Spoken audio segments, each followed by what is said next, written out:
দেখো, পড়ে পড়ে ঘুমোচ্ছে দেখো। এত বেলা হয়ে গেল, ওঠার নাম নেই। কি গো, উঠবে নাকি? আজকেও তুমি নদীতে যাবে না? কি হলোটা কি? সকাল সকাল আমার ঘুমটা ভাঙিয়ে দিলে কেন বলো তো? একটু যে বাড়িতে শান্তিতে ঘুমোবো তারও উপায় নেই। সকাল সকাল দেখো, গিয়ে বেলা গড়িয়ে দুপুর হতে চললো, তুমি আজও নদীতে গেলে না মাছ ধরতে। এভাবে আর কতদিন চলবে? এই শোনো, সকাল সকাল এত চেঁচিয়ে আমার মাথা খারাপ করো না তো।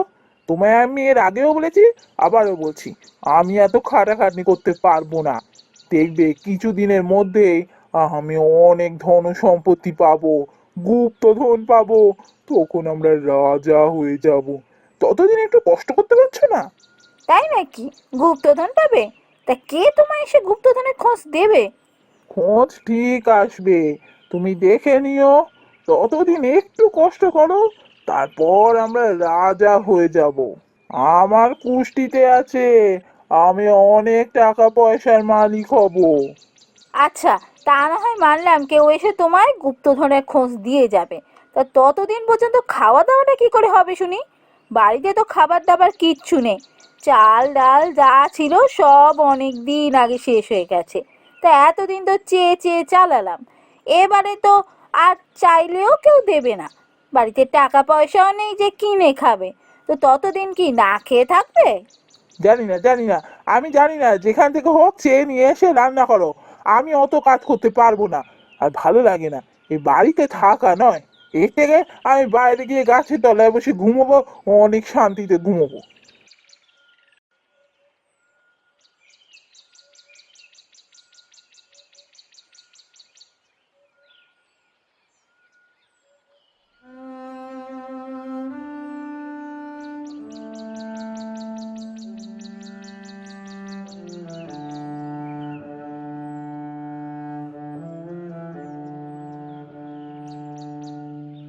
কিরে রমলা, কি খবর রে? কেমন আছিস?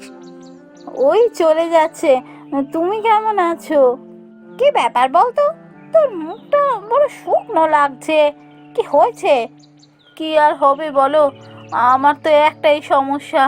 বরটা কুঁড়ে, কোনো কাজকর্ম করে না, সারাটা দিন পড়ে পড়ে ঘুমোয়। ঘরে খাবার কিচ্ছু নেই জানো। ও, তা আজকে আবার ঝগড়াঝাঁটি হয়েছে নাকি রে? হ্যাঁ, সকালে বললাম একটু কাজে বেরো, ঘরে টাকা পয়সা নেই। খাবার দাবার এতদিন চেয়ে চেয়ে এনে রান্না করেছি, কতদিন এভাবে চলবে বলো তো? আমার কথা শুনে রেগে মেগে বাড়ি ছেড়ে বেরিয়ে গেল। বললো রাস্তায় শুয়ে ঘুমোবো তাও ভালো। দেখ, আমার মাথায় একটা বুদ্ধি এসছে। তুই একবার মোড়ল মশাইয়ের কাছে যা। মোড়ল মশাই কিন্তু এই কুঁড়ে মানুষের একদম পছন্দ করেন না। উনি নিশ্চয়ই কিছু একটা ব্যবস্থা করবেন। মোড়ল মশাইয়ের কাছে আমি গিয়ে বলবো? ওরে বাবা, এত ভয় পাচ্ছিস কেন বল দেখি? মোড়ল মশাই খুব ভালো মানুষ, তুই যা, উনি নিশ্চয়ই কিছু একটা ব্যবস্থা করবেন। আচ্ছা, তুমি বলছো যখন, আমি না হয় একবার যাব। কিন্তু এত বেলা হয়ে গেল, এখনো তো বাড়ি ফিরলো না। সেই সকালবেলা বেরিয়ে গেছে। তুমি পথে ওকে কোথাও দেখেছো গো? না, আমি তো দেখিনি। তবে আমি যদি এই পথে পাই, টেনে আমি বাড়িতে নিয়ে আসবো। তুই এক কাজ কর, একবার নদীর পাড়টা দেখে আয়।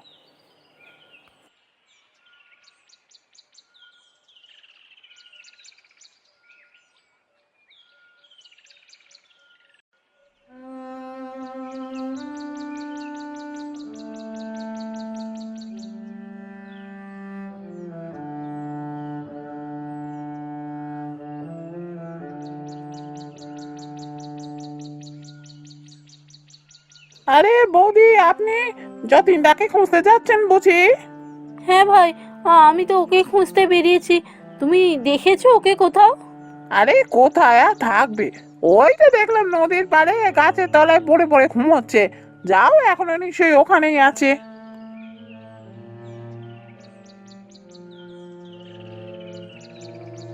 কি, নদীর পাড়ে গিয়ে শান্তিতে ঘুমোচ্ছে? আর আমি সারাদিন না খেয়ে সারা গ্রাম টোটো করে খুঁজে বেড়াচ্ছি। আজ হচ্ছে না, মোড়ল মশাইয়ের কাছে আমাকে যেতেই হবে দেখছি। আমি এখন মোড়ল মশাইয়ের কাছেই যাব নালিশ করতে।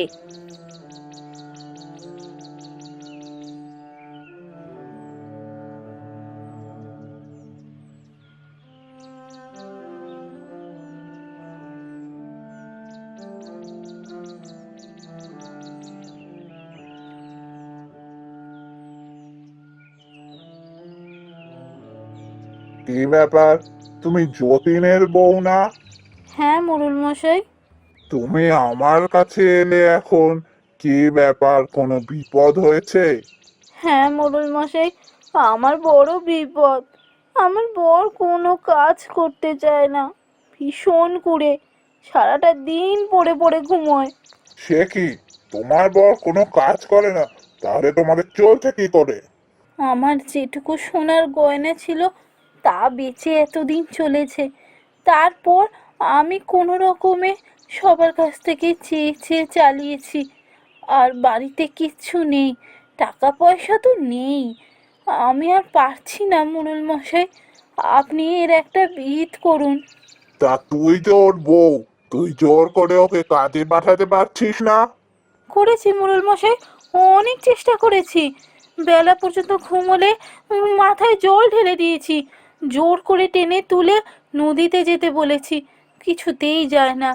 বাড়িতে চেঁচামেচি অশান্তি করে, বেশি কিছু বললে ঘর ছেড়ে বেরিয়ে গিয়ে নদীর পাড়ে গিয়ে গাছের তলায় বসে ঘুমোয়।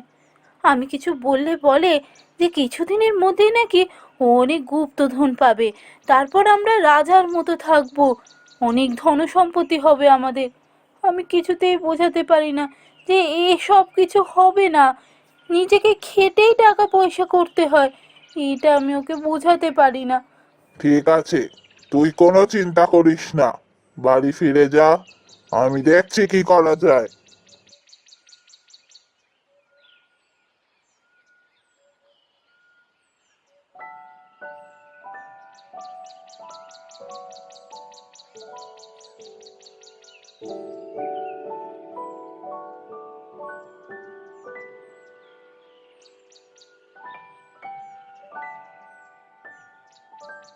বাড়িতে কেউ আছো? আমি খুবই তৃষ্ণার্ত, আমাকে একটু জল খাওয়াতে পারো?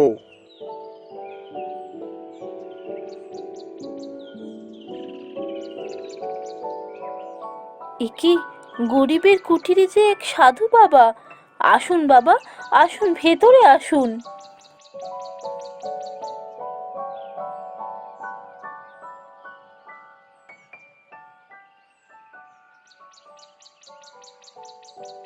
আপনি বসুন, আমি এক্ষুনি জল নিয়ে আসছি।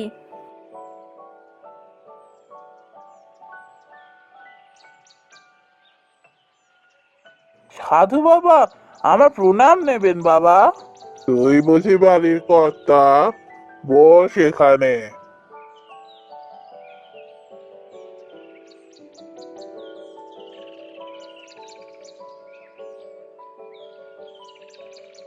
আরে, এ কি, এই যে চমৎকার হয়ে গেল! আমি দেখতে পাচ্ছি তুই অনেক ধন সম্পত্তির মালিক হতে চলেছিস। খুব শিগগিরই তুই গুপ্তধন পাবি। তাই নাকি? তাই নাকি বাবা? আমি গুপ্তধন কোথা থেকে পাবো? আমি আমি জানি, আমি জানি, আমি গুপ্তধন পাবোই। আমি অনেক ধন সম্পত্তির মালিক হব, আমার পুষ্টিতে আছে, আমার প্রচুর টাকা পয়সা হবে। বাবা, বাবা কোথায় গেলে পাবো? কোথায় আছে সে গুপ্তধন? গুপ্তধন পেতে হলে তোকে আজ থেকে 1 মাস প্রতিদিন নদীতে মাছ ধরতে যেতে হবে। 1 মাস পর নদীতে মাছ ধরতে গিয়েই তুই জানতে পারবি গুপ্তধন কোথায় আছে। কিন্তু মনে রাখবি, যদি একদিনও নদীতে না যাস, তাহলে গুপ্তধনের সন্ধান তুই কোনো দিনও পাবি না। বুঝেছি, সাধু বাবা আসল নয়, মোড়ল মশাই বুদ্ধি করে পাঠিয়েছেন। এবার হবে মজা। দেখি গুপ্তধনের কথা শুনে কি করে নদীতে না গিয়ে বাড়িতে বসে থাকে। তাই, তাই বুঝি? হ্যাঁ, আমি যাব।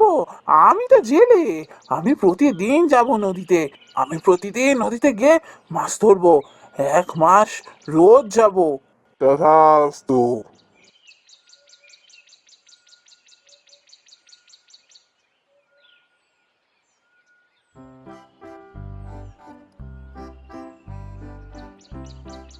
কি গো গিন্নি, আমি নদীতে চললাম। কি ব্যাপার গো, তুমি আজ হঠাৎ এত সকাল সকাল ঘুম থেকে উঠে পড়েছো, আবার নদীতেও যাচ্ছো? হ্যাঁ, কালকে সাধু বাবা বললেন, শুনলে না? আমাকে এখন 1 মাস প্রতিদিন নদীতে যেতে হবে। একটা মাস একটু কষ্ট করে যাব নদীতে, তারপর তো গুপ্তধন পেয়ে যাব। কাজকর্ম কিছু করতেই হবে না, রাজার হালে থাকবো আমরা, বুঝলে গিন্নি? রাজার হালে থাকবো। বাবা, এ তো খুব ভালো কথা। তা তুমি নদীতে গিয়ে যে কটা মাছ ধরবে, আসার সময় কষ্ট করে একটু বাজারে গিয়ে মাছগুলো বেচে এসো। এই 1 মাস পর্যন্ত এই মাছ বেচেই আমাদের কোনো রকমে চলুক, তারপর তো গুপ্তধন পেয়েই যাচ্ছো। আচ্ছা, তাই করব। সত্যি তো মাছগুলো বাড়িতে নেই, বা কি করব? আমরা দুটো মানুষ, অত মাছ নিয়ে কি হবে? ঠিক আছে ঠিক আছে, মাছ বেচেই আসবো।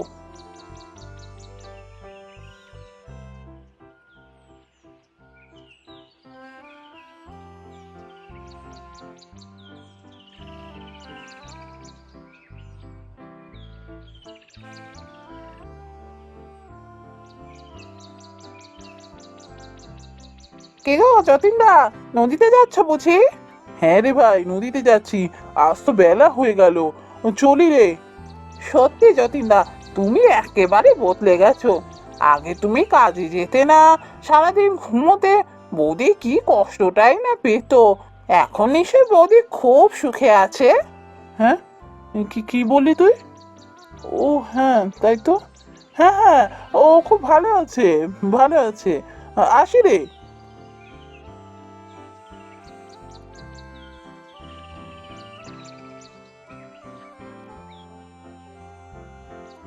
ঠিকই তো, আমি তো আগে কাজে যেতে চাইতাম না, বউ সারাদিন খিচখিচ করতো। আমি হঠাৎ কাজে যাওয়া শুরু করলাম ওই সাধু বাবার কথায়। সাধু বাবা বলেছিল 1 মাস টানা নদীতে গেলে আমি গুপ্তধন পাবো। কই পেলাম না তো কোনো গুপ্তধন। ভণ্ড সাধু বাবা, একবার যদি পাই। আচ্ছা, হঠাৎ সাধু বাবা এসে গুপ্তধনের কথা বললো কেন? আর এই গুপ্তধনের সন্ধানে 1 মাস নদীতে যাওয়ার পর থেকে আমি তো নিজে নিজেই নদীতে যাওয়া শুরু করেছি। বউ আর খিচখিচ করে না। বুঝেছি, এটা নিশ্চয়ই আমার বউয়েরই কারসাজি ছিল, যাতে আমি কুড়েমি ছেড়ে কাজে যোগ দিই। যাকে, ভালোই হয়েছে, বউও এখন সুখে আছে। আমারও ভালোই লাগে কাজ করতে। সত্যি, সারাদিন পড়ে পড়ে ঘুমোনোর থেকে কাজ করে পরিবারকে সুখে রাখার মতো আনন্দ আর কিছুতে নেই।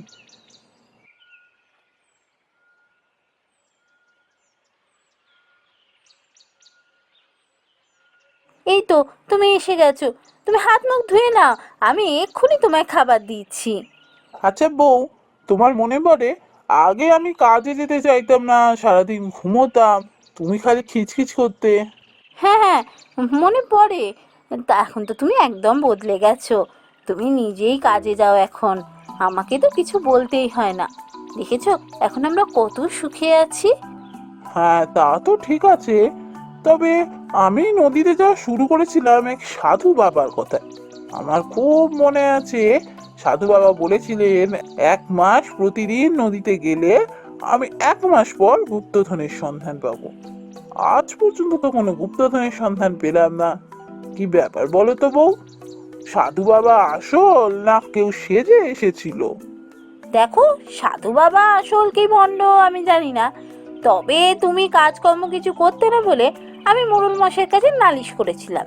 হতে পারে মোড়ল মশাই কাউকে সাধু সাজিয়ে পাঠিয়েছিলেন তোমাকে কুঁড়েমি থেকে বার করার জন্য। তবে যাই বলো, একটা মিথ্যেতে আমাদের কিন্তু জীবনটাই বদলে গেছে। তুমি এখন খেটে খাওয়া শুরু করেছো, অনেক স্বপ্ন না দেখে বাস্তবে খেটে খাচ্ছো। এর থেকে ভালো আর কি হতে পারে বলো তো? এখন আমাদের জীবনে আর কোনো কষ্ট নেই, আমরা সুখে শান্তিতে দিন কাটাচ্ছি। তা অবশ্য কথাটা মন্দ বলেনি। ওসব ছাড়ো তো, যাও তুমি হাত মুখ ধুয়ে এসো, আমি খেতে দিচ্ছি।